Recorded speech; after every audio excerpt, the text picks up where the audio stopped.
Shalom. Hari Minggu, Tuhan Yesus memberkati kita. Kita akan untuk bangkit berdiri dan kita menyanyi Ku Masuk Ruang Maha Kudus.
Pertolongan kita adalah di dalam nama Tuhan yang menjadikan langit dan bumi, yang tetap setia untuk selama-lamanya dan yang tidak pernah meninggalkan perbuatan tangannya.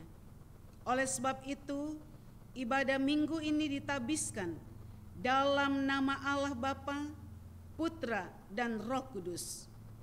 Kasih karunia dan damai sejahtera menyertai kita dalam kebenaran dan kasih.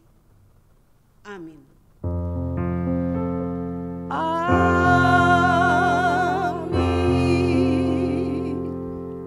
Introitus pagi ini terambil dari Matius 28 ayat 18 sampai 20 yang berbunyi demikian.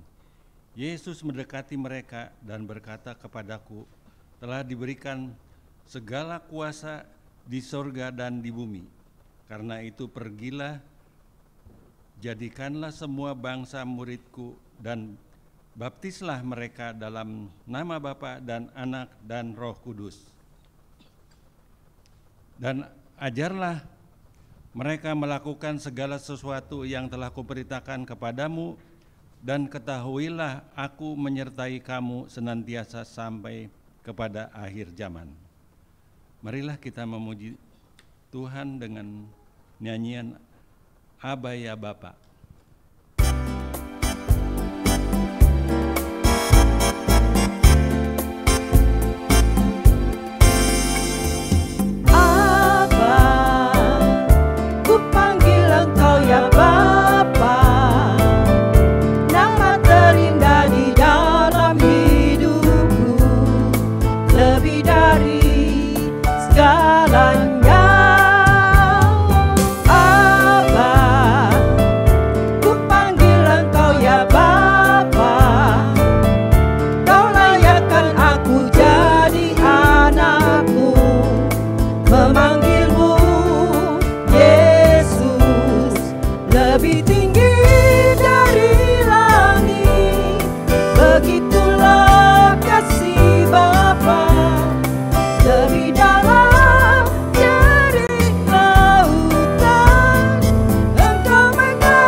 Hukum kasih, saudara-saudara, hidup kita dipelihara dan dilindungi dalam terang kasih Tuhan.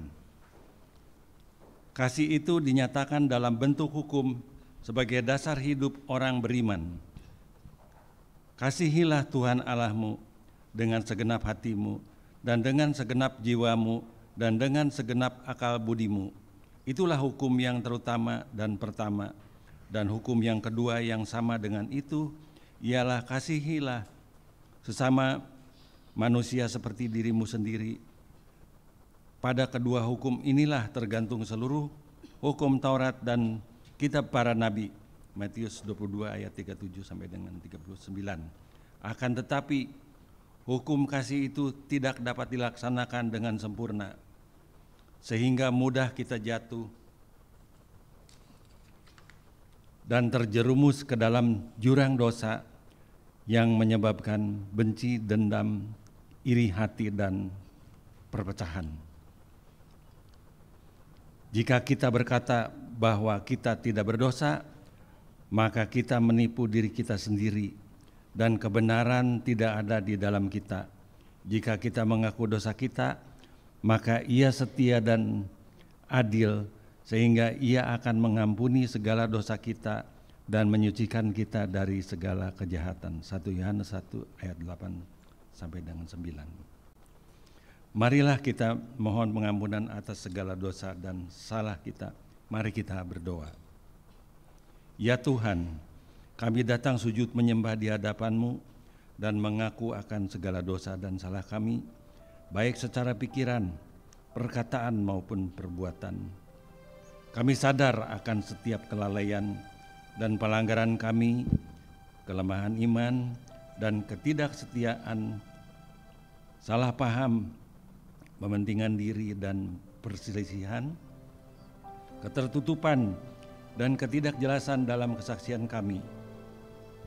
Ya Tuhan, kasihilah kami, berilah pengampunan dan damai sejahtera, bebaskanlah kami dari dosa-dosa kami, dan baharuilah hidup kami dalam Yesus Kristus Tuhan dan Juru Selamat kami. Terima kasih Tuhan dan Juru Selamat kami. Amin.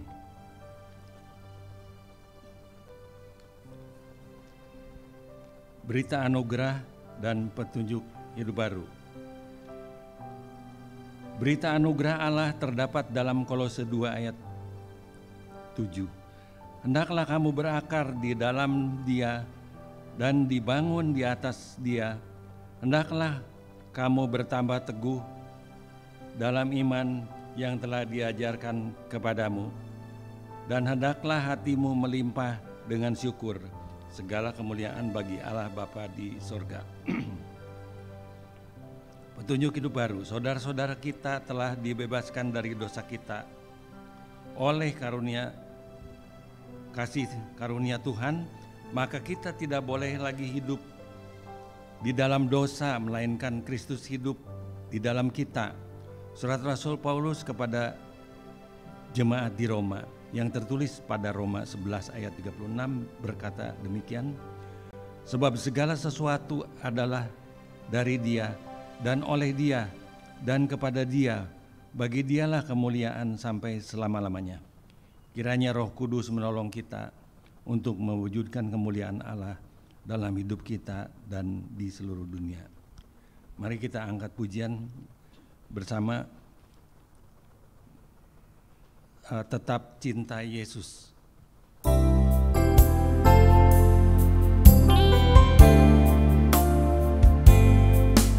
Ku mau cinta Yesus selamanya. Ku mau cinta Yesus selamanya. Meskipun badai silih berganti dalam hidupku, ku tetap cinta Yesus selamanya. Ya Aba, Bapa, ini aku anakmu, layakkanlah seluruh hidupku.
Jemaat yang Tuhan kasihi, bersama dengan semua orang percaya di muka bumi ini, di segala waktu dan tempat, marilah kita bangkit berdiri dan mengaku iman rasuli kita menurut pengakuan iman rasuli, dan masing-masing kita berkata, Aku percaya kepada Allah, Bapa yang Maha Kuasa, Khalik langit dan bumi, dan kepada Yesus Kristus anaknya yang tunggal Tuhan kita, yang dikandung daripada Roh Kudus, lahir dari anak Maria, yang menderita Pontius Pilatus, disalibkan, mati dan dikuburkan, turun ke dalam kerajaan maut,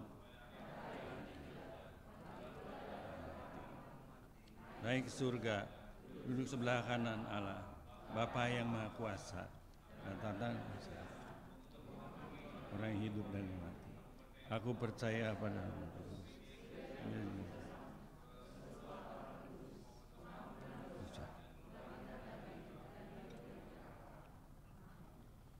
Jemaat dipersilakan duduk.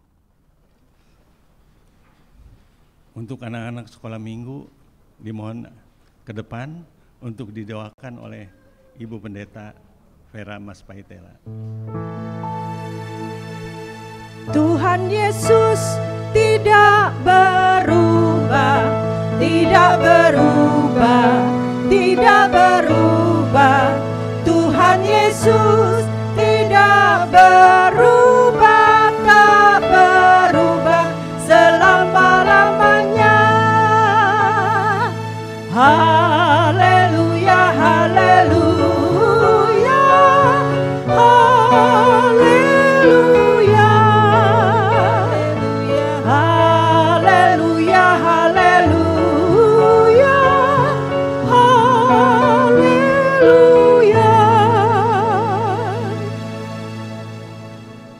Mari kita berdoa.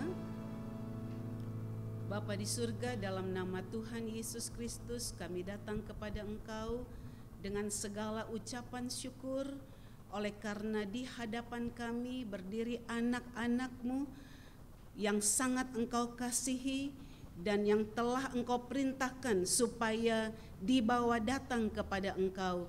Oleh karena Engkau tidak menghendaki satu anak pun binasa. Oleh sebab itu ya Tuhan, kami bersyukur untuk setiap anak-anak yang ada di depan kami ini, yang kami sangat tahu mereka adalah generasi penerus gereja Tuhan, baik masa kini maupun masa yang akan datang. Oleh sebab itu Tuhan memberkati ibadah mereka, Tuhan memberkati guru-guru yang mengajar mereka. Biarlah anak-anak boleh menikmati sukacita dalam ibadah mereka, dan mereka juga mengalami perjumpaan dengan Engkau Tuhan Yesus Kristus. Dan setiap guru dapat mengajar dengan hikmat, wibawa, kuasa dan urapan daripada Roh Kudus sendiri. Tempat yang digunakan maupun semua fasilitas yang dipakai, Tuhan sucikan dan kuduskan, agar anak-anak kami ini dapat beribadah dengan baik, dan mereka sungguh boleh bertumbuh di dalam takut akan Tuhan. Terima kasih untuk setiap orang tua yang telah membawa anak-anak mereka untuk beribadah kepada Tuhan. Diberkatilah setiap orang tua yang telah melaksanakan perintah Tuhan Yesus untuk membawa sesegera mungkin anak-anak mereka kepada Tuhan. Terpuji nama Tuhan kekal untuk selamanya. Kami menyerahkan seluruh anak-anak kami di dalam ibadah sekolah minggu ke dalam tangan kasih kuasa Tuhan. Di dalam nama Tuhan Yesus Kristus, Sang Pencinta anak-anak sedunia, kami sudah berdoa dan menyerahkan anak-anak kami. Haleluya. Amin. Dan kasih-Nya tidak berubah, tidak berubah, tidak berubah. Dan kasih-Nya tidak berubah, tak berubah selama-lamanya. Haleluya, haleluya, haleluya, haleluya, haleluya.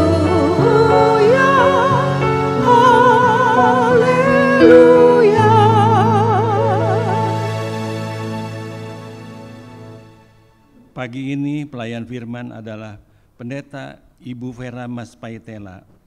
Marilah untuk sebelum mendengarkan firman, mari kita sambut dengan nyanyian Tuhan Aku Rindu.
Jemaat yang Tuhan Yesus Kristus kasihi, mari sebelum kita membaca, merenungkan, dan mendengarkan firman Tuhan, kita berdoa mohon pimpinan Roh Kudus. Mari kita berdoa. Bapa di surga, dalam nama Tuhan Yesus Kristus kami datang kepadamu. Kami merindukan akan firman-Mu. Kami merindukan Roh mengurapi kami, baik hamba yang menyampaikan maupun setiap jemaat yang mendengarkan. Kami membutuhkan firman Tuhan. Kami tidak mungkin sanggup menjalani hidup ini jikalau tidak ada Tuhan dan tidak ada firman-Mu. Oleh sebab itu ya Tuhan, berfirmanlah bagi kami, jamalah setiap kami, agar firman Tuhan itu sungguh-sungguh tertabur dengan baik dalam kehidupan kami. Lapangkanlah hati kami ya Tuhan, dan biarlah kami diberikan kemampuan oleh kekuatan kuasa Roh Kudus-Mu untuk kami sanggup mengerti firman-Mu, menyimpan dalam hati kami dan melakukan dalam kehidupan kami tiap-tiap hari. Terima kasih Bapa di surga, kami siap untuk mendengarkan firman-Mu. Dalam nama Tuhan Yesus Kristus, firman yang hidup, kami berdoa dan bersyukur. Haleluya. Amin. Bacaan firman Tuhan bagi kita pada minggu pagi hari ini terambil dari 1 Korintus pasal yang ketiga, ayat 1 sampai dengan ayat yang ke-9. 1 Korintus pasal yang ketiga, ayat 1 sampai dengan ayat yang ke-9.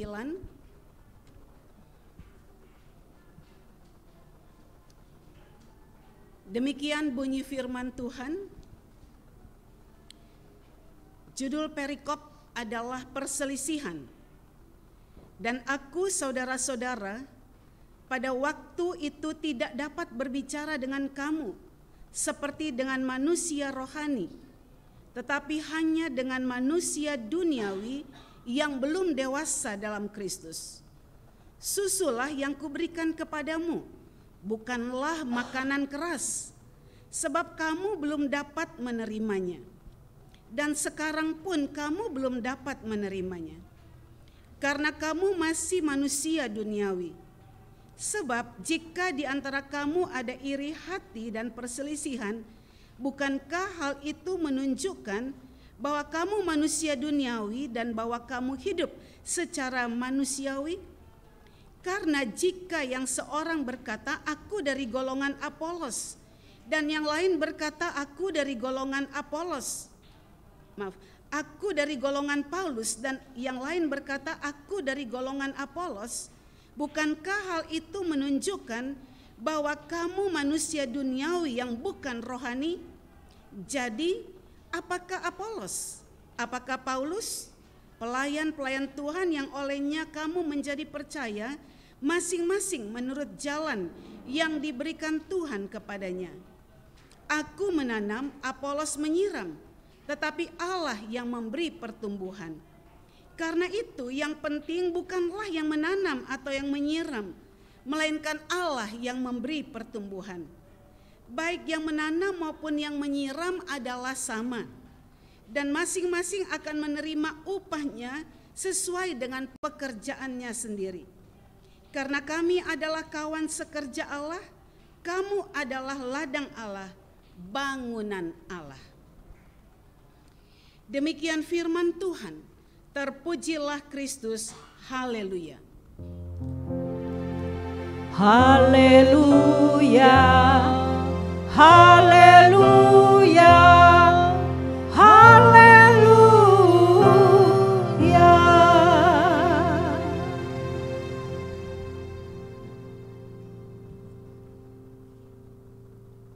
Jemaat yang kekasih di dalam Tuhan Yesus Kristus, Shalom.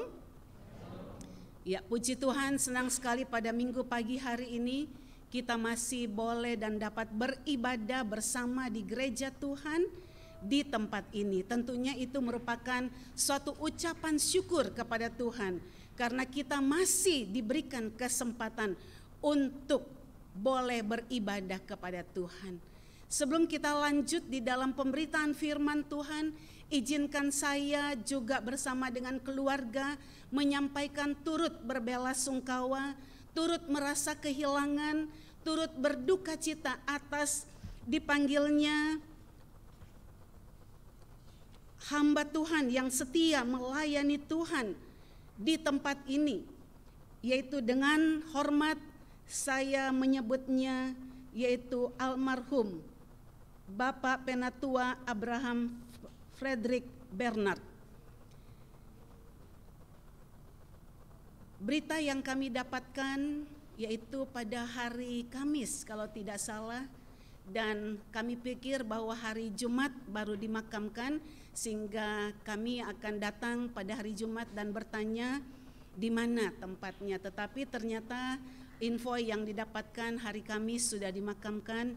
Jadi mohon maaf sebesar-besarnya ibu dan keluarga besar jikalau saya bersama suami tidak bisa datang melayat ke tempat pemakaman, tetapi senang hari ini bisa bertemu dengan Ibu, dan pastinya juga sangat senang bersama dengan Pak Brampi Bernard yang juga boleh hadir, boleh bersama-sama juga dalam ibadah ini, dan mengingatkan saya sekitar 30 tahun yang lalu sejak saya mulai melayani di tempat ini, hitung-hitung sudah dari 30 tahun yang lalu. Ya, di tahun 1992-93 Bapak Brampi Bernard lah yang pertama kali mengundang, waktu itu beliau majelis di sini, ketua majelis, dan mengundang saya, dan puji Tuhan ternyata tadi ketemu dengan Bapak Alex, Pak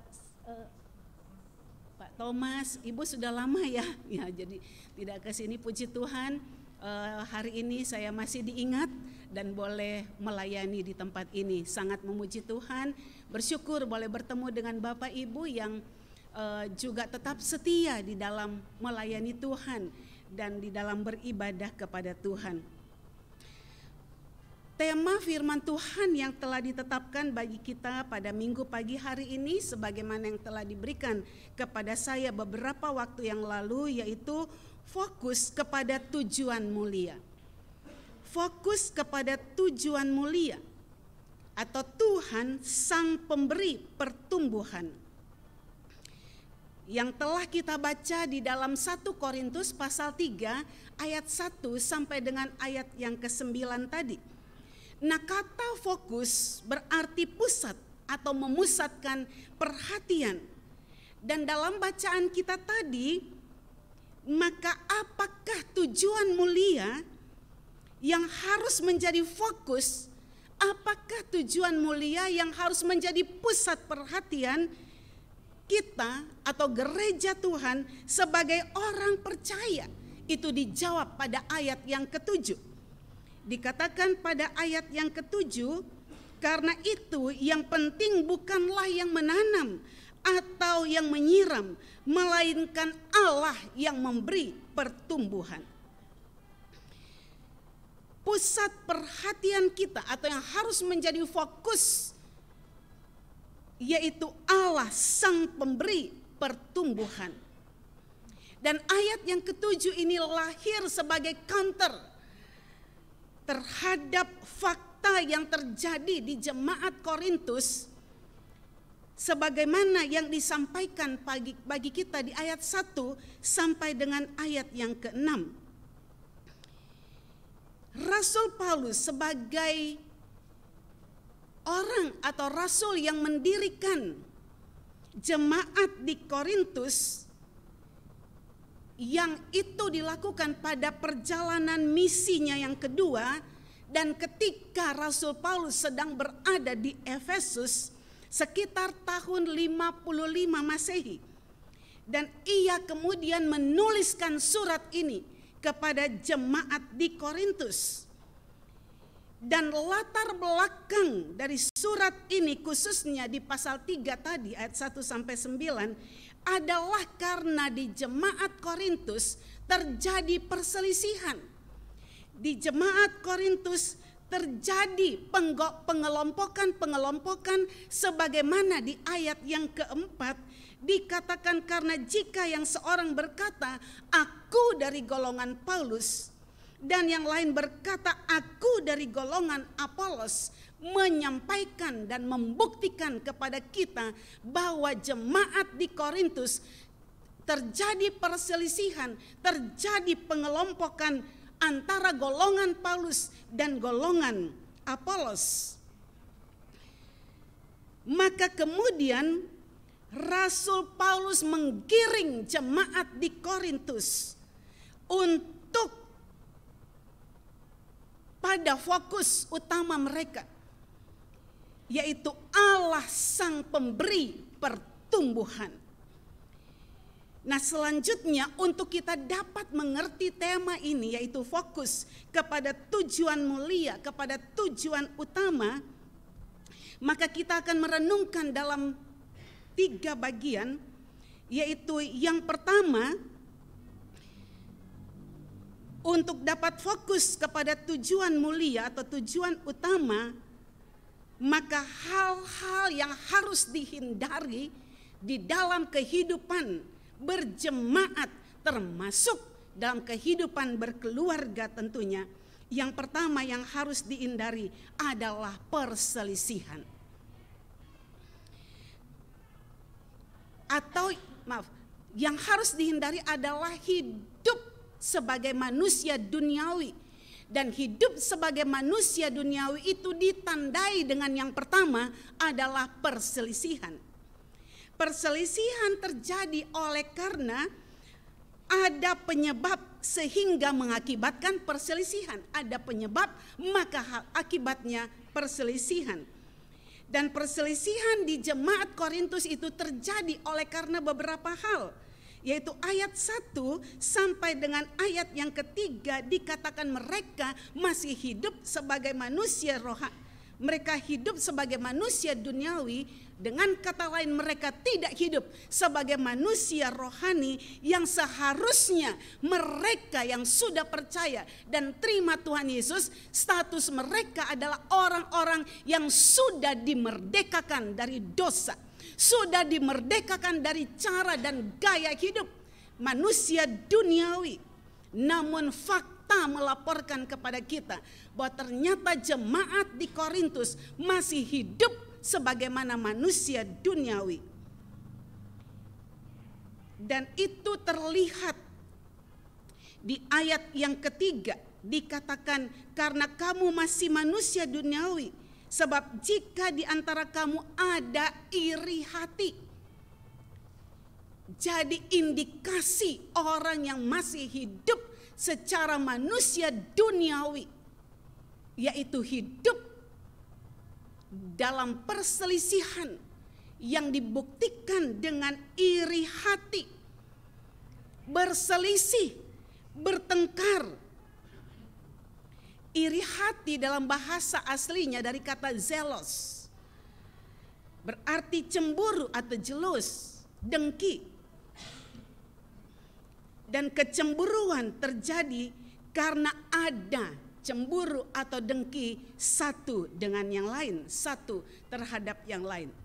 Itulah sebabnya Galatia 6 ayat 20 ya, dikatakan iri hati, dengki adalah bagian dari perbuatan daging. Perbuatan daging telah nyata, yaitu iri hati, dengki, cemburu, itu bagian di dalamnya. Sehingga oleh karena iri hati, oleh karena dengki, tadi mengakibatkan perselisihan, percekcokan, pertengkaran, dan ujung-ujungnya adalah perpecahan. Kalau di dalam jemaat. Kalau di dalam keluarga, ketika suami iri dengan penghasilan istri, ketika istri iri dengan keluarga suami, ketika di dalamnya ada ketidaksukaan satu dengan yang lain, maka akibatnya ya ada percekcokan, pertengkaran, ujungnya adalah perceraian. Dan ini banyak terjadi di gereja-gereja juga.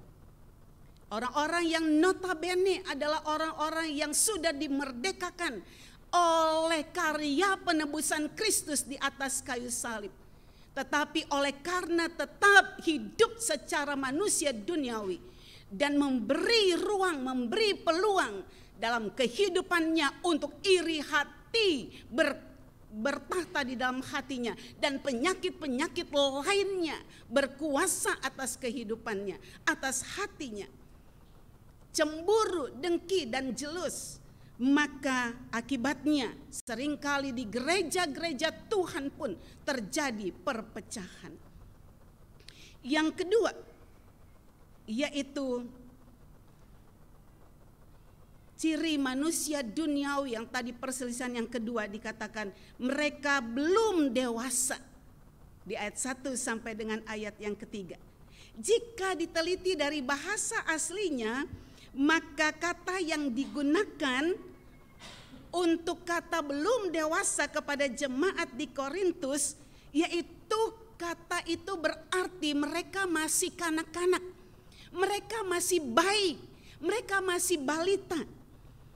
Dan siapakah mereka yang dikategorikan sebagai belum dewasa atau masih bayi, masih balita, masih kanak-kanak, masih anak kecil, yaitu mereka yang tidak bertumbuh dan tidak maju di dalam pengenalan akan Kristus. Stuck sampai di situ, percaya dan berhenti sampai di situ, tidak mengalami pertumbuhan, tidak mengalami kemajuan iman. Maka mereka dikategorikan sebagai balita, sebagai anak-anak yang terus minta untuk dilayani sebagaimana anak-anak, yang terus minta dibujuk-bujuk dan dipuji-puji, yang terus maunya makanan yang lembek-lembek, dikatakan bayi atau kanak-kanak bayi rohani. Hanya mau makan yang lembek-lembek seperti bayi, memang harus makan yang lembek-lembek. Kalau ada khotbah yang keras, protes dia. Kalau ada khotbah yang menyinggung dosanya, ngambek dia.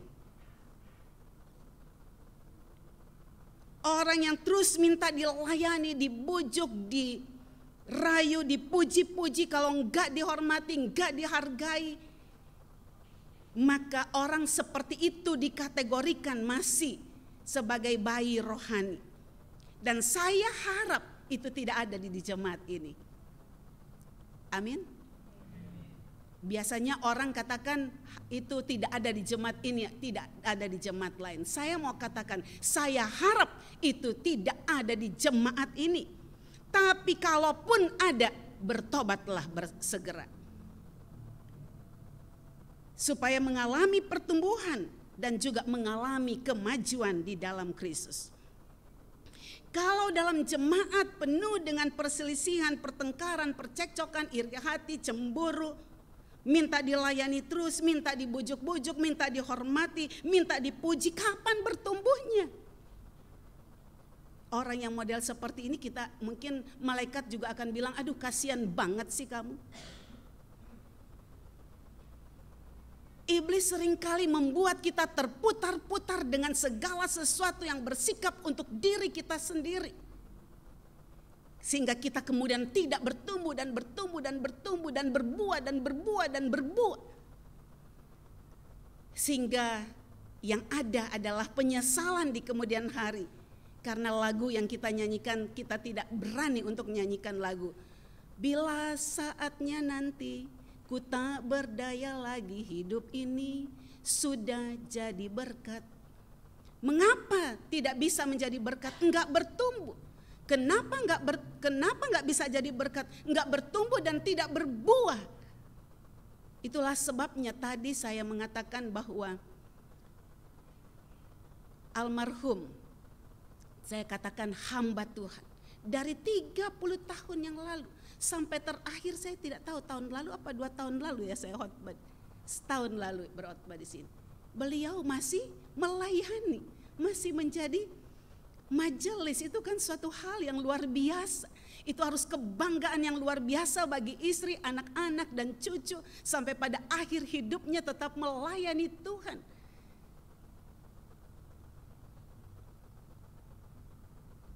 Orang yang bertumbuh dan berbuahlah yang akan menjadi berkat. Begitu juga tentunya dalam kehidupan pribadi dan rumah tangga kita. Dan yang ketiga, indikasi orang yang masih hidup secara manusia duniawi, yaitu di ayat yang keempat tadi, mengkultuskan individu. Ada yang mengatakan, aku golongan Paulus, aku golongan Petrus. Mengkultuskan individu, mengkultuskan hamba Tuhan. Kalau bukan dia yang khotbah, saya nggak masuk gereja. Masuk gereja pilih-pilih siapa yang berkhotbah. Masuk ke ibadah pilih-pilih siapa yang berkhotbah. Lalu seringkali kita membuat pembanding-pembanding bahwa kalau pendeta di gereja sana begini penuh dengan urapan, gereja yang di sini kurang urapan dan sebagainya. Lalu kita lebih mengutamakan si pengkhotbah, si pendeta daripada Tuhan itu sendiri. Jadi ciri manusia duniawi adalah mengkultuskan individu, Itu yang ketiga dari bagian yang pertama tentang manusia duniawi yang tidak fokus kepada tujuan mulia, yaitu pertumbuhan yang Tuhan siapkan. Yang bagian yang kedua adalah untuk dapat fokus pada tujuan mulia atau tujuan utama. Untuk dapat fokus kepada pertumbuhan, maka kalau tadi manusia duniawi, maka untuk tidak mengalami fokus pada pertumbuhan atau kepada tujuan mulia, yaitu hidup sebagai manusia duniawi. Yang kedua adalah untuk atau orang yang fokus kepada pertumbuhan mulia adalah orang yang mengenakan atau hidup sebagai manusia rohani. Hidup sebagai manusia rohani yaitu hidup menurut roh atau dipimpin oleh roh. Orang yang dipimpin oleh roh atau hidup oleh roh adalah orang yang dikendalikan oleh Roh Kudus. Apapun yang ia mau buat, sama seperti kalau kita nonton TV, ada remote control di tangan kita. Kita yang mengendalikan kita mau nonton apa.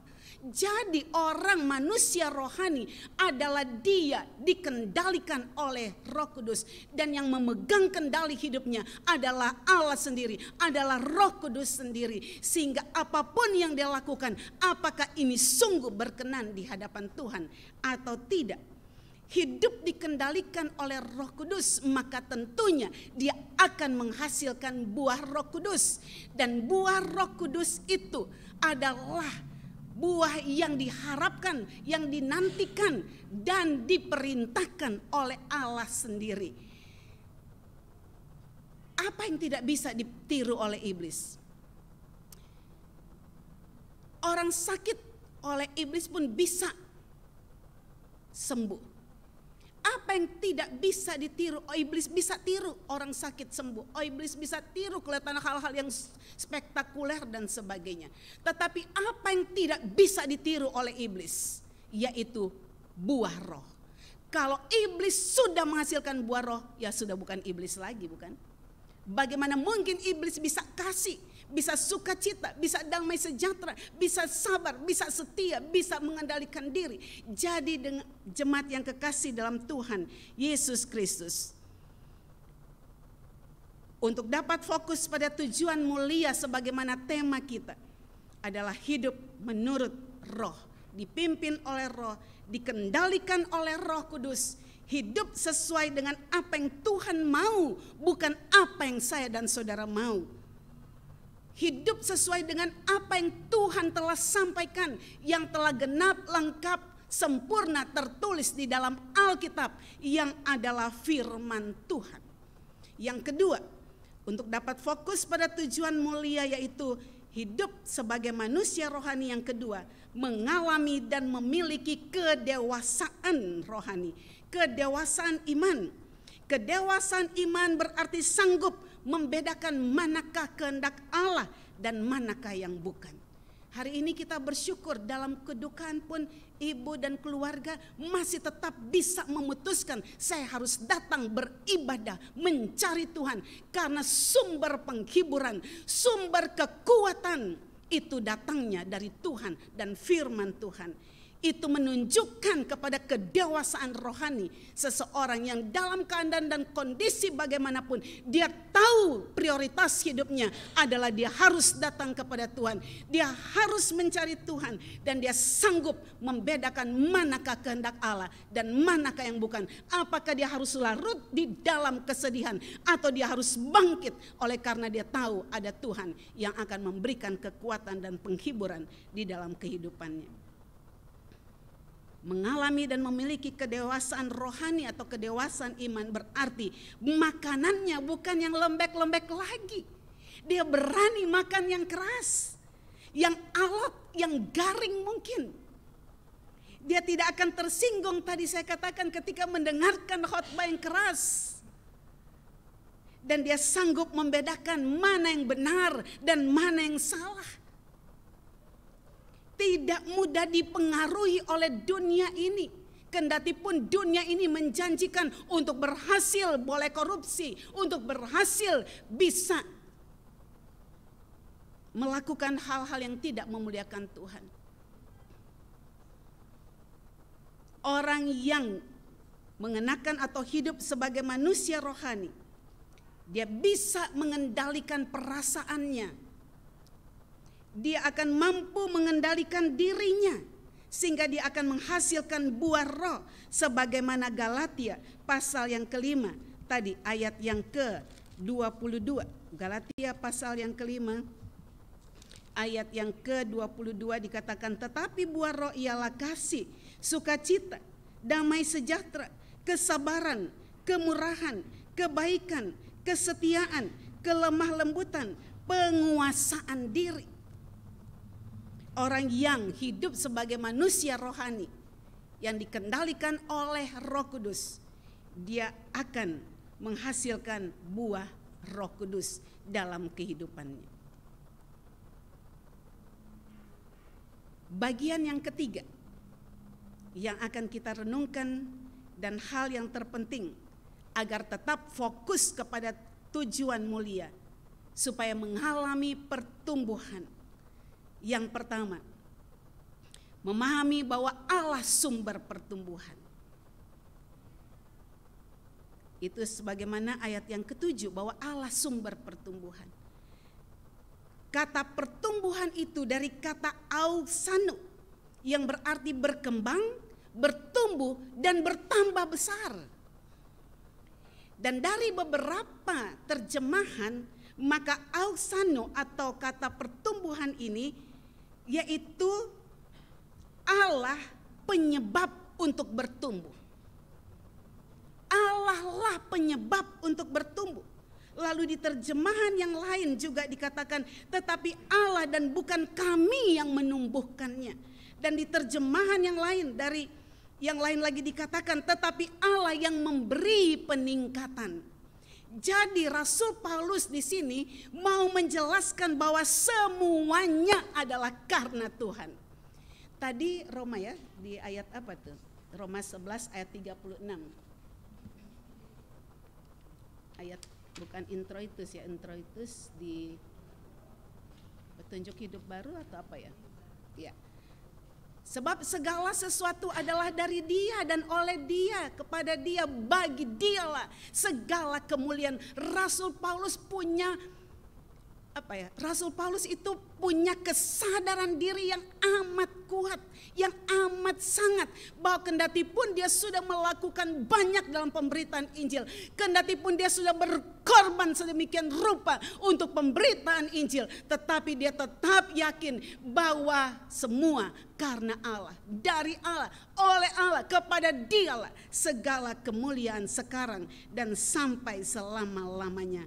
Paulus mau menegaskan bahwa semuanya karena Allah.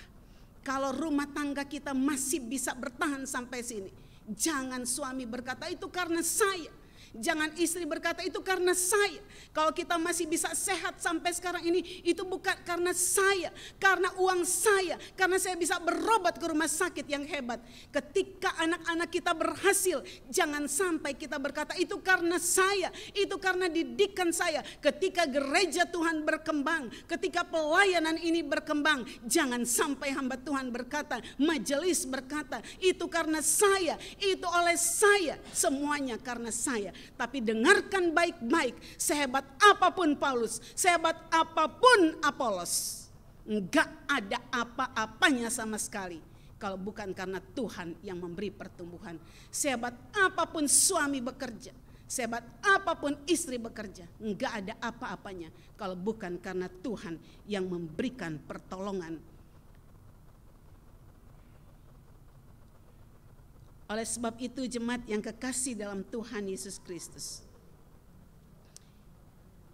hal yang terpenting bagian yang ketiga tadi, yang agar kita tetap fokus kepada tujuan mulia agar mengalami pertumbuhan. Yang pertama, memahami bahwa Allah sumber pertumbuhan.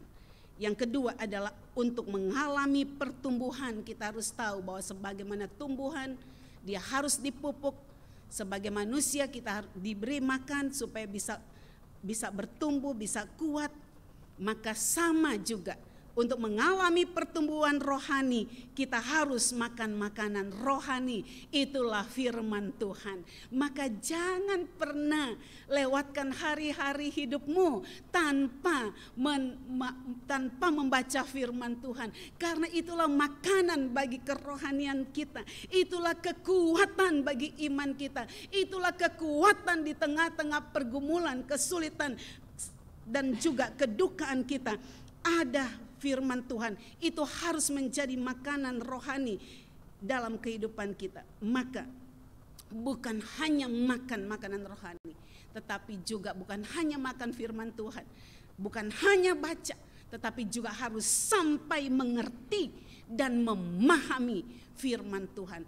Kenapa seringkali terjadi perpecahan dan sebagainya? Karena tidak paham akan firman Tuhan. Kenapa sekarang artis-artis Kristen pun bercerai? Karena dia tahu firman Tuhan, tapi dia tidak mengerti dan dia tidak paham akan firman Tuhan itu sesungguhnya. Dia bisa bersaksi secara luar biasa, tapi sesungguhnya dia tidak paham akan firman Tuhan. Itulah sebabnya ketika terjadi percekcokan, ketika terjadi perselisihan, ketika terjadi perbedaan pendapat, maka kemudian ujung-ujungnya adalah perceraian.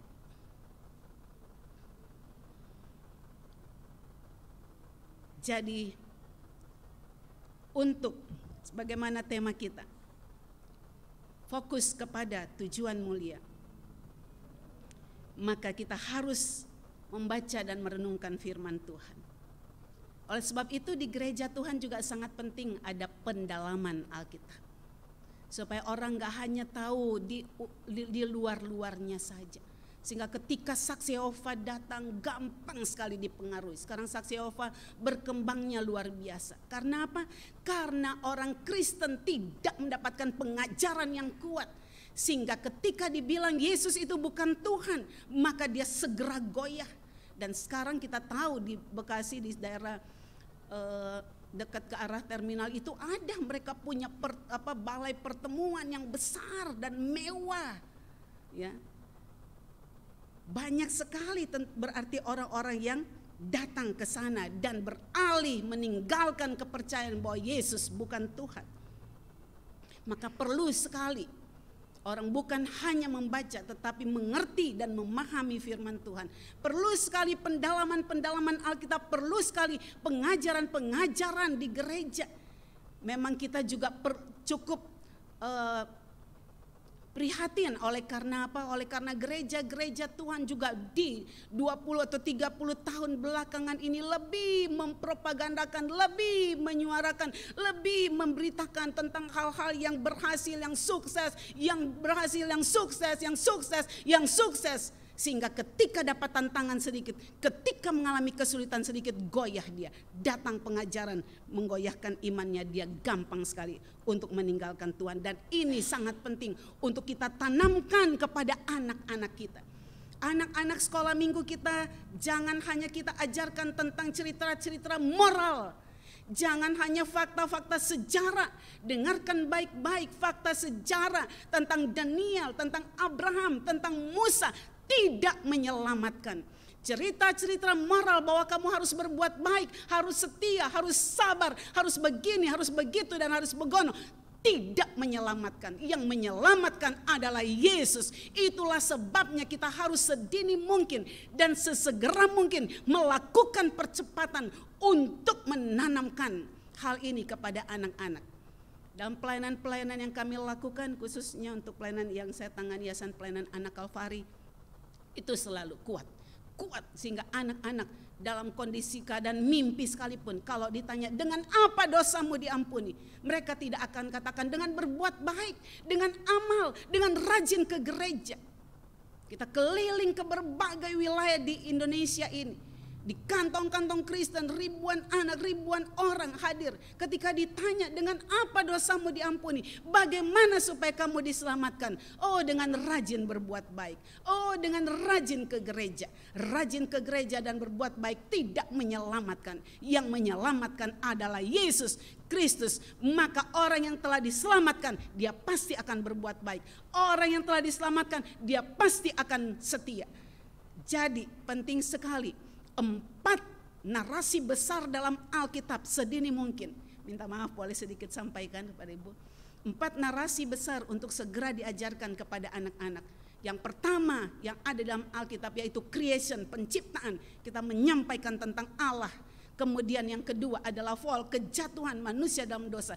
Yang ketiga adalah redemption, penebusan oleh karya Kristus. Dan yang keempat, consummation, penggenapan. Jadi anak memiliki pemahaman yang komprehensif, menyeluruh tentang Alkitab, tentang imannya, sehingga dia tidak mudah digoyahkan oleh apapun. Sehingga ketika kita tanya, bagaimana caranya kamu tinggal di surga? Dengan percaya, terima Yesus sebagai Tuhan dan Juru Selamat. Adakah keselamatan di luar Yesus? Dia akan katakan tidak. Dia akan berkata sekali Yesus, tetap Yesus untuk selama-lamanya. Nah, jemaat yang kekasih dalam Tuhan Yesus Kristus, itulah sebabnya tadi saya katakan perlu pendalaman firman Tuhan. Perlu guru-guru juga dilatih untuk sungguh tahu, bukan hanya mengajarkan cerita moral, tetapi juga bagaimana mereka kuat sehingga waktu mereka dewasa, waktu mereka besar, generasi kita tidak akan meninggalkan Yesus. Oleh karena apapun dan oleh karena siapapun. Firman Tuhan, dengan memahami firman Tuhan secara mendalam, itu akan sanggup mengendalikan kehidupan kita. Karena firman Tuhan atau Alkitab menjadi pusat dalam kehidupannya, bukan egonya, bukan ambisi-ambisi duniawinya, bukan kehidupan duniawi, tetapi firman Tuhan. Dan sebagai kesimpulan bagi kita dari 3 poin yang kita sudah renungkan bersangkut paut dengan tema kita, fokus kepada tujuan mulia. Yang pertama yaitu fokus kepada tujuan mulia. Maka hal-hal yang harus dihindari dalam jemaat yaitu perselisihan, iri hati, dengki, cemburu, dan teman konco-konconya. Kemudian percekcokan, pertengkaran, sifat kekanak-kanakan, tidak dewasa, kerdil rohani, pengkultusan individu, egois, dan menganggap dirinya lebih hebat dari yang semuanya. Dan ini merupakan ciri manusia duniawi. Yang kedua, sebagai kesimpulan bagi kita, untuk dapat fokus kepada tujuan mulia, maka kita harus hidup oleh Roh. Hidup dipimpin oleh Roh Kudus dan dikendalikan oleh Roh Kudus. Dan hidup sesuai dengan firman Tuhan. Lalu yang ketiga, hal yang harus diingat, disadari dan dipahami. Yang pertama, Allah adalah sumber pertumbuhan. Bukan pendeta sumber pertumbuhan kita. Bukan buku rohani sumber pertumbuhan kita. Tapi bukan kata-kata motivasi yang sekarang ini kan terus ya, kata-kata kita sering sekali dapat kata-kata motivasi. Itu menolong kita, tetapi bukan itu sumber pertumbuhan. Sumber pertumbuhan kita itu adalah Allah sendiri. Sumber pertumbuhan kita tadi saya katakan bukan pendeta, bukan hamba Tuhan, bukan pemimpin sinode, bukan denominasi gereja kita. Bukan metode-metode hebat yang kita pakai, bukan dengan segala peralatan-peralatan yang canggih, dengan multimedia yang hebat, dengan gambar-gambar yang hebat dan sebagainya. Tapi sumber dari pertumbuhan kita adalah Allah sendiri, dan yang kedua adalah dari firman Tuhan, ya, sebagai dasar daripada pertumbuhan. Maka pada akhirnya sebagai kesimpulan sebagai penutup bagi kita, mari kita menjadi jemaat yang jangan gagal fokus. Mari kita menjadi jemaat yang jangan salah fokus. Karena kalau mau jujur, penyebab terjadi perselisihan di gereja dan berakhir dengan perpecahan, penyebab terjadi perselisihan, pertengkaran di keluarga yang berakhir kepada perceraian adalah karena kita salah fokus. Kalau fokus kita adalah diri sendiri, ego kita, suku kita, jabatan, pekerjaan, kekayaan, hamba Tuhan, idola, gedung gereja yang megah mungkin, fasilitas yang serba canggih mungkin, aset-aset gereja kita mungkin, ataupun juga tabungan-tabungan kita di bank mungkin, ataupun juga tabungan-tabungan gereja di bank mungkin, atau yang menjadi fokus kita adalah organisasi kita mungkin. Kalau itu yang menjadi fokus, maka pasti akan kacau. Pasti akan mengalami gagal fokus. Dan akibatnya akan banyak kegagalan dalam kehidupan kita. Fokus utama atau yang mulia, fokus utama atau fokus mulia adalah pertumbuhan rohani. Dan fokus terutama atau termulia, ya, itu, tadi saya katakan fokus utama atau fokus mulia kita adalah pertumbuhan dan firman Tuhan. Tapi dengarkan baik-baik. Fokus di atas segala fokus. Fokus yang termulia. Tadi fokus yang mulia, tetapi fokus yang termulia. Dan fokus yang terutama. Dan fokus di atas segala fokus adalah sebagaimana introitus kita tadi di Matius 28 ayat yang 18 sampai dengan ayat yang ke-20. Perintai amanat agung Yesus untuk pergi memberitakan Injil. Kalau kita atau gereja Tuhan fokus kepada pemberitaan Injil, maka saya terlalu yakin Indonesia ini juga bisa dimenangkan. Tapi gereja Tuhan terlalu banyak menghabiskan waktu, dana dan semua kesempatan untuk fokus dengan organisasinya, dengan gedungnya, dengan segala tetek bengek yang ada di bersifat materi. Akhirnya mengabaikan pemberitaan Injil. Fokus di atas segala fokus adalah memberitakan tentang Yesus yang sudah disalibkan, yang memberi darahnya yang suci untuk pengampunan dosa manusia. Tentang Yesus yang sudah mati bagi dan ganti saya dan saudara di atas kayu salib. Tentang Yesus yang telah rela dikuburkan tetapi bangkit hari ketiga naik ke surga, menyediakan tempat bagi setiap kita yang suatu hari kelak akan pulang ke surga. Dan yang telah berjanji pasti akan datang kembali dan yang telah mencurahkan Roh Kudus-Nya. Itulah fokus di atas segala fokus kehidupan dan panggilan dan pelayanan kita adalah memberitakan tentang Yesus yang menyelamatkan manusia dari kehidupan, dari maut dan kebinasaan kekal. Oleh sebab itu, mari jemaat Tuhan jadilah jemaat yang misioner, jemaat yang memberitakan Injil, bukan hanya jemaat yang terputar-putar dengan segala yang ada padanya sehingga iblis senang, iblis komporin terus, ya udah sibuk aja urus semua, urus itu aja karena iblis paling gak suka kalau kita pergi memberitakan Injil. Kalau mungkin jemaat Tuhan berpikir, waduh kami mungkin tidak bisa lagi pergi untuk memberitakan Injil. Gak usah susah-susah, ada Kalvari kok boleh dukung. Karena kami selalu pergi memberitakan Injil. Untuk barusan kami kembali dari Cianjur, Ciranjang. Di daerah sana itu adalah kami datang kerjasama dengan Yayasan Cikahuripan. Yayasan Cikahuripan atau artinya air kehidupan. Mereka adalah yang kami layani itu anak-anak yaitu kaum murtadin.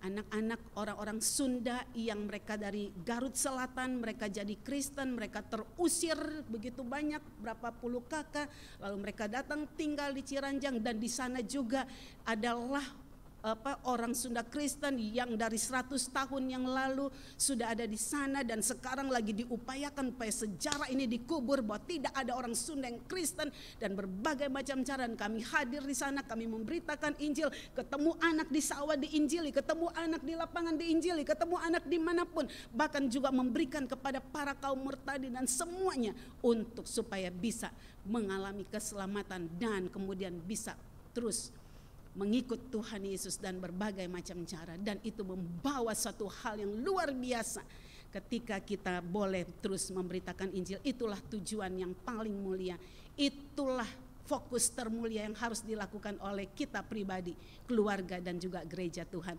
Maka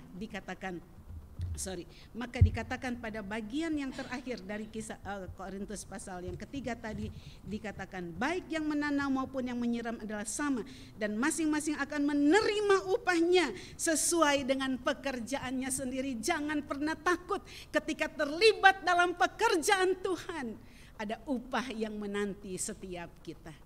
Sehingga kita pulang ke surga tidak pulang dengan tangan kosong, tapi kita mempersembahkan jiwa-jiwa dimenangkan bagi Tuhan Yesus Kristus, dan upah yang menanti kita tersedia bagi setiap kita. Oleh sebab itu, mari memiliki fokus yang benar untuk kepada Tuhan dan juga untuk pekerjaan Tuhan, dan mengalami pertumbuhan di dalam Tuhan Yesus Kristus. Kiranya Tuhan memberkati kita dengan firman-Nya. Amin. Untuk meresponi firman Tuhan, marilah kita memuji Tuhan dari pujian doa buat damai di Indonesia.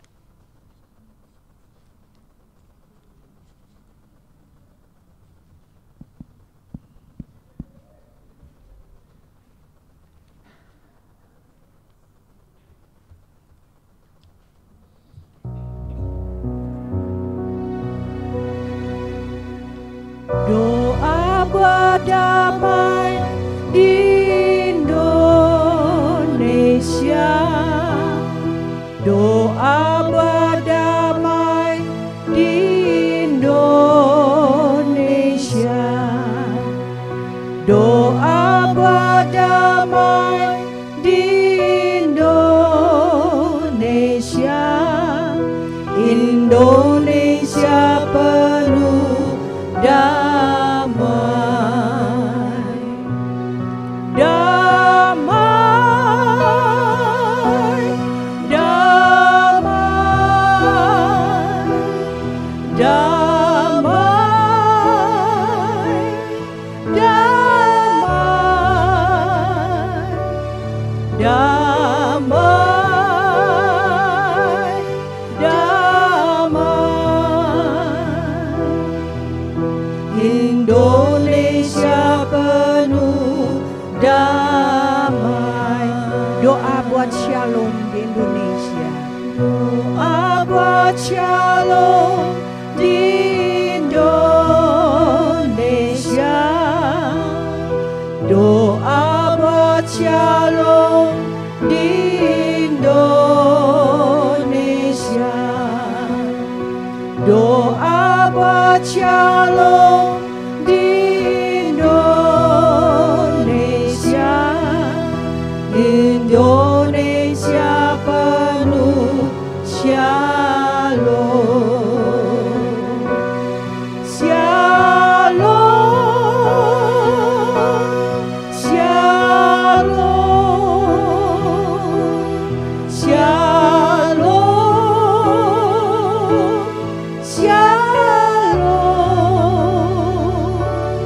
shalom, shalom. Indonesia penuh shalom. Indonesia penuh shalom. Indonesia penuh damai. Indonesia penuh damai.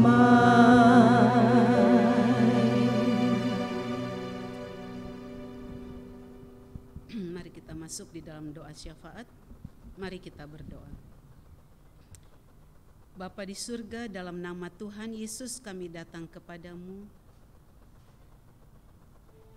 sebagaimana pujian dan sekaligus permohonan kami kepada Engkau agar Indonesia penuh damai, Indonesia penuh shalom. Dan untuk damai dan shalomnya Indonesia ini juga ditentukan oleh setiap kami umat-Mu, gereja-Mu yang membawa damai dan membawa shalom bagi bangsa ini. Shalom yang sangat dibutuhkan oleh setiap manusia untuk setiap warga negara Indonesia. Shalom yang membebaskan, shalom yang memerdekakan, shalom yang menyelamatkan, shalom yang membawa kehidupan kekal. Itulah di dalam Engkau Tuhan Yesus Kristus. Biarlah kami juga menjadi pemberita-pemberita shalom bagi bangsa ini, menjadi pemberita-pemberita keselamatan bagi dunia ini. Terima kasih Tuhan. Dan kami sangat percaya Tuhan akan menolong dan memberkati bangsa dan negara kami. Kami serahkan Presiden, Wakil Presiden, Menteri Kabinet Indonesia Maju, bahkan para petinggi-petinggi negeri ini, TNI, Polri, dan semua yang bertanggung jawab untuk keamanan bangsa ini, baik Densus 88 dan semua yang Tuhan percayakan untuk menjaga keamanan bangsa ini sampai kepada tingkat-tingkat yang di bawah sekalipun, tingkat RW, RT dan seterusnya. Kami memohon kiranya Tuhan menolong, menjaga, melindungi para aparat pemerintahan, dan biarlah mereka dapat melakukan tugas tanggung jawab dengan takut akan Tuhan. Kami berdoa juga supaya dijauhkan dari paham-paham radikal dan juga terorisme. Kami serahkan bangsa ini ke dalam tangan kasih kuasa Tuhan. Tuhan tolong setiap masyarakat, setiap warga negara agar memiliki pemahaman yang tepat, pemahaman yang benar akan berbangsa dan bernegara, akan dasar dari negara ini, sehingga tidak mudah dikacaukan oleh pemahaman-pemahaman yang akan mengacaukan dan menghancurkan bangsa ini. Kami berdoa untuk bencana alam di Indonesia. Kami berdoa untuk masyarakat-masyarakat yang terdampak. Kiranya Tuhan menolong mereka, mungkin mereka masih ada di tempat-tempat pengungsian. Kasihani mereka Tuhan. Mungkin di situ ada anak-anak-Mu Tuhan. Bahkan ada anak-anak kecil di sana Tuhan. Tuhan kasihani mereka. Tuhan tolong mereka. Berikan pemulihan baik mental maupun juga pemulihan dari kerusakan-kerusakan infrastruktur. Kami serahkan dalam tangan kasih Tuhan. Kami berdoa juga untuk bangsa ini, untuk pemulihan dalam sektor ekonomi, sosial, dan yang lain-lainnya. Kami tahu dan kami percaya bahwa Engkau Tuhan pemegang kendali atas bangsa ini. Kami berdoa juga untuk jemaat Tuhan yang saat ini sedang dalam keadaan sakit dan dalam masa pemulihan. Kami berdoa untuk Bapak Denny Nainggolan, kami mohon belas kasihan Tuhan baginya. Bagi Ibu Rosani Harman, bagi Ibu Ana Angko, Ibu Po Gyokhwa, Bapak Arianto, Ibu Duta Anggraini, Ibu Endang Sujaryono, untuk Ibu Yuli Angko. Tuhan, kami berdoa menyerahkan mereka ke dalam tangan kasih kuasa Tuhan. Tuhan datang melawat mereka, menjamah, memulihkan dan menyembuhkan mereka. Angkat iman percaya mereka untuk sungguh meyakini dari Tuhan datang pertolongan. Kami berdoa untuk anak kekasih Timothy yang saat ini sedang sakit dan berada di IGD Hermina Galaksi. Kami mohon belas kasihan Tuhan bagi anak ini. Kami mohon jamahan Tuhan. Kami mohon kesembuhan yang daripada Tuhan. Orang tua yang menjaganya, Tuhan juga berikan kesehatan dan kekuatan. Segala yang dibutuhkan kiranya dicukupkan oleh Engkau saja. Tuhan Yesus, kami berdoa menyerahkan untuk jemaat Tuhan, gereja Tuhan di tempat ini dan seluruh pelayanan yang dilakukan. Tuhan menolong, memberkati untuk program-program penginjilan, juga untuk sinode GKOI. Kami berdoa untuk Bapak Ronald Mananglu dan seluruh MPS. Tuhan memberkati mereka, memberikan hikmat, melengkapi dengan karunia-karunia yang dibutuhkan, dan boleh memimpin sinode GKOI ini di dalam garis yang benar dan sungguh menjadi gereja Tuhan yang memberitakan Injil. Terima kasih Tuhan. Kami berdoa juga untuk kesehatan para pelayan Tuhan yang ada di GKOI Jemaat Persekutuan. Tuhan, hamba berdoa menyerahkan untuk Ibu Pendeta Riana, Tuhan memberkati, memberikan kekuatan, memberikan kesehatan. Engkau memberikan perlindungan yang daripada Tuhan. Dan Tuhan tambahkan hikmat. Tuhan lengkapi dengan karunia-karunia yang dibutuhkan. Dan Tuhan memberkati bersama dengan keluarganya. Terima kasih Tuhan untuk majelis dan juga komisi-komisi yang ada. Tuhan memberkati mereka dalam setiap tugas dan tanggung jawab yang ada. Mereka melakukan seperti untuk Tuhan dan bukan untuk manusia. Dan biarlah Tuhan yang memberkati dan Tuhan tambahkan kemampuan yang daripada Engkau. Berikan kesehatian bagi mereka di dalam mengerjakan pekerjaan Tuhan ini. Jauhkan perselisihan, jauhkan pertengkaran, jauhkan iri hati, jauhkan daripada setiap anggota pelayanan di tempat ini sifat-sifat manusia duniawi. Biarlah yang muncul adalah manusia rohani yang mengendalikan seluruh kehidupan mereka dan juga dalam melaksanakan pelayanan yang ada. Tuhan, kami berdoa untuk jemaat dalam pergumulan mereka. Mungkin masalah ekonomi, keluarga, pekerjaan. Tuhan hadir bagi mereka. Tuhan tahu keadaan dan kondisi mereka. Tuhan terlalu sanggup untuk menyelesaikan setiap pergumulan mereka. Hadirlah bagi setiap jemaat yang mengalami pergumulan. Kami berdoa menyerahkan juga ke dalam tangan kasih kuasa Tuhan untuk jemaat lansia. Tuhan menolong mereka supaya mereka tetap kuat, tetap semangat, tetap yakin bahwa Tuhan sangat sayang kepada mereka dan Tuhan peduli dan Tuhan menjaga kehidupan mereka. Terima kasih Tuhan, biarlah hati mereka tetap penuh dengan sukacita, damai sejahtera yang daripada Tuhan. Dan anak-anak, cucu-cucu yang mungkin juga merawat orang-orang tua mereka, Tuhan berikan kesabaran, berikan kesetiaan, berikan kebaikan hati, sehingga orang tua mereka bisa merasakan kebaikan hati mereka, sehingga orang tua mereka juga bisa terpelihara secara baik. Terima kasih Bapa di surga, dan buktikan ketika anak-anak cucu juga memperhatikan dan memperlakukan orang tua mereka yang lansia dengan baik, maka Tuhan akan memberkati kehidupan mereka. Tuhan Yesus, kami berdoa untuk jemaat yang berulang tahun, untuk Aryan Nugroho pada tanggal 14 Mei. Tuhan tolong dia dalam pertumbuhan ataupun dalam kehidupannya. Tuhan memberkati yang mungkin apapun yang sedang menjadi aktivitasnya, hamba serahkan ke dalam tangan kasih kuasa Tuhan. Kami juga berdoa untuk anak-anak sekolah minggu, agar mereka tetap dalam perlindungan Tuhan, dalam penjagaan Tuhan, dalam penyertaan Tuhan, ditutup bungkus dengan kuasa darah kudus-Mu. Segala niat maksud orang jahat, pengaruh-pengaruh jahat, baik secara langsung maupun melalui teknologi, melalui internet, melalui gadget atau apapun Tuhan, kami berdoa di dalam nama Yesus, kami patahkan dan hancurkan semua niat maksud jahat bagi anak-anak kami, dan biarlah semua anak-anak kami terpelihara secara sempurna di dalam Tuhan Yesus Kristus. Terima kasih Tuhan, studi mereka, masa depan mereka, biarlah juga dalam berkat Tuhan.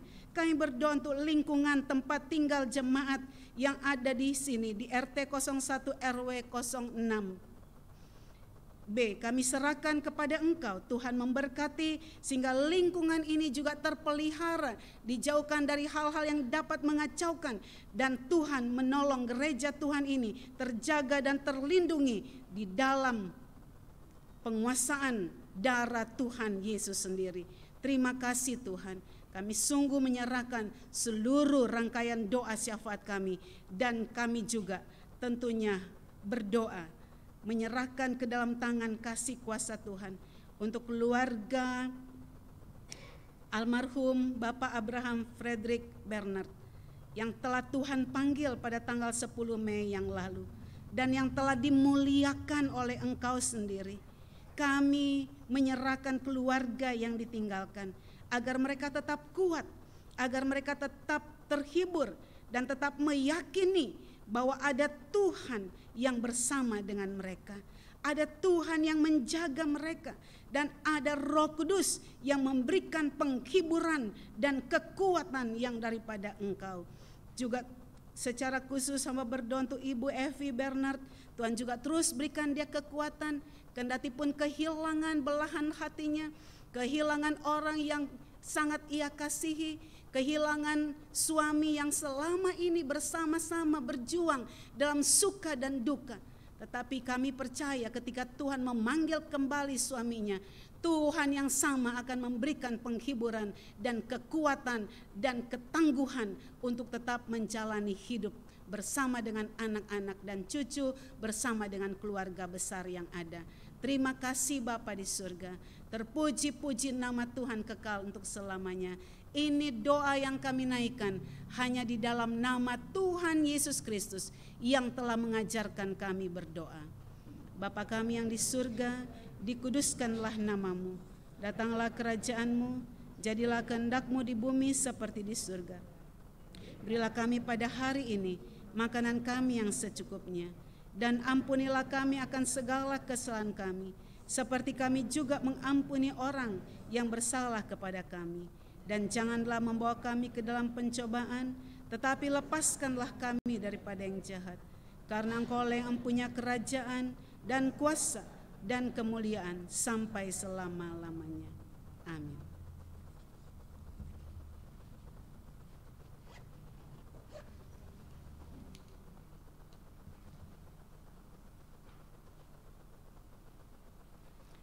Jemaat yang terkasih dalam Tuhan Yesus, marilah kita membawa persembahan syukur kita pada hari ini sambil mengingat firman Tuhan.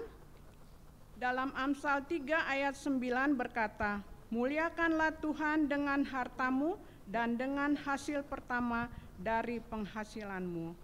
Sementara persembahan dibawa ke depan, seperti biasa dari sebelah kiri saya, dan kita angkat satu pujian terima kasih 1000.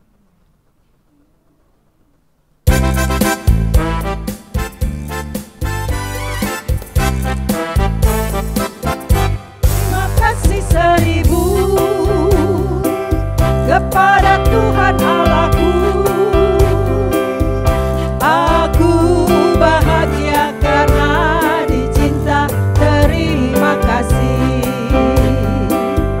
Surya bersinar, udara segar. Terima kasih. Di tepi pantai ombak berderai. Terima kasih.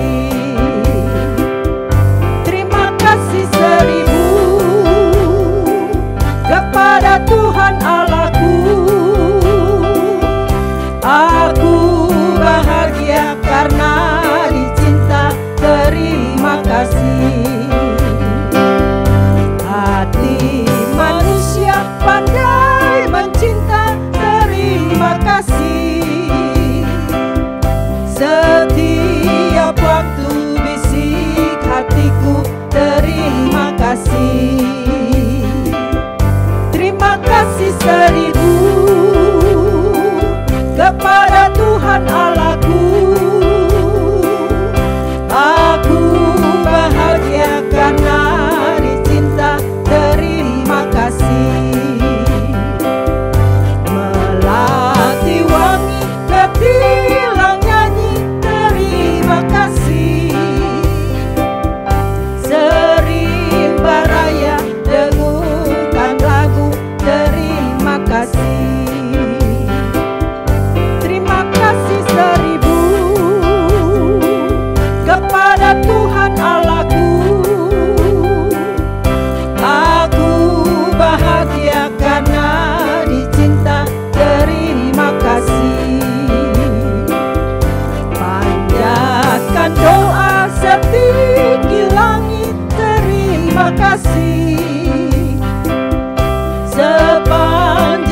Ya Tuhan, kami mengucap syukur dan terima kasih kepadamu karena kami mendapat kesempatan untuk memberikan persembahan kami selaku tanda syukur kami atas kelimpahan berkat Tuhan dalam hidup kami. Dengan kerendahan hati kami mohon, terimalah persembahan kami ini dan jadikanlah semua saluran berkat bagi pelayanan jemaat. Dalam nama Tuhan Yesus Kristus kami berdoa dan mengucap syukur. Amin. Jemaat dipersilakan duduk.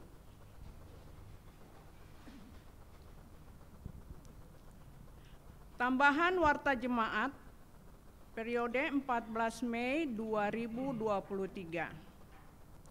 Kami mengucapkan terima kasih kepada Ibu Pendeta Vera Mas Petela yang sudah menyampaikan firman Tuhan pagi ini. Kiranya Ibu dan keluarga diberkati Tuhan dalam pelayanannya juga. Terima kasih. 2. Ibadah kenaikan Tuhan Yesus akan dilaksanakan pada Kamis 18 Mei 2023 pukul 9 WIB. Ibadah PW pada hari Rabu tanggal 17 Mei 2023 jam 10 WIB, tempat di gereja. Berita duka cita, telah berpulang ke rumah Bapa di surga Bapak Penatua Abraham Frederick Bernard pada Rabu 10 Mei 2023 pukul 2.55 WIB di Rumah Sakit Eka BSD dan telah dimakamkan pada Kamis 11 Mei 2023 di TPU Pondok Kelapa. Gembala sidang, majelis, serta jemaat GKUI Persekutuan mengucapkan turut berbelasungkawa. Sakramen baptisan dilakukan setiap awal bulan. Jika ada jemaat yang ingin membaptiskan putra-putrinya, dipersilahkan mengambil formulir pendaftaran dan melengkapi administrasi karena akan diwartakan ke jemaat 2 minggu sebelumnya. Sekian dan terima kasih. Dan kita sudah selesai ibadah pada pagi ini. Kami mengundang Ibu Bapak untuk bangkit berdiri dan kita angkat satu pujian, Berjalan di Terang.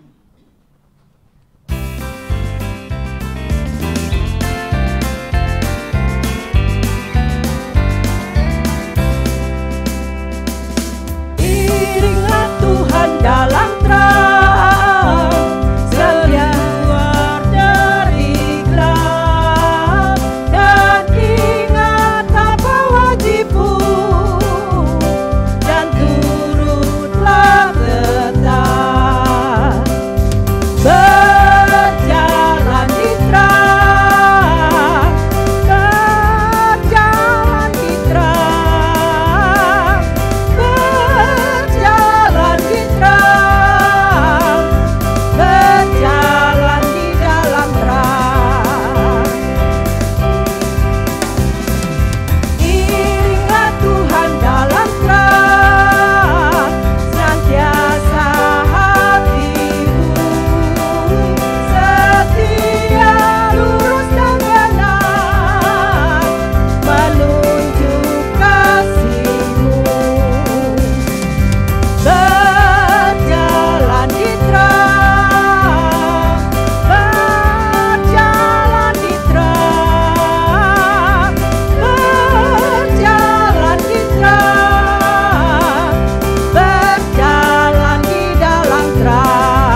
kekasihi, pulanglah di dalam damai sejahtera dari Tuhan Yesus Kristus. Terus saling memperhatikan satu dengan yang lain. Hidup bersama dan sehati. Tetap fokus pada pertumbuhan di dalam iman, pengenalan kepada Tuhan Yesus Kristus. Lalu arahkanlah hati saudara kepada Tuhan dan terimalah berkat Tuhan. Tuhan memberkati engkau dan melindungi engkau. Tuhan menyinari engkau dengan wajah-Nya dan memberi engkau kasih karunia. Tuhan menghadapkan wajah-Nya kepadamu dan memberi engkau damai sejahtera. Amin. Kami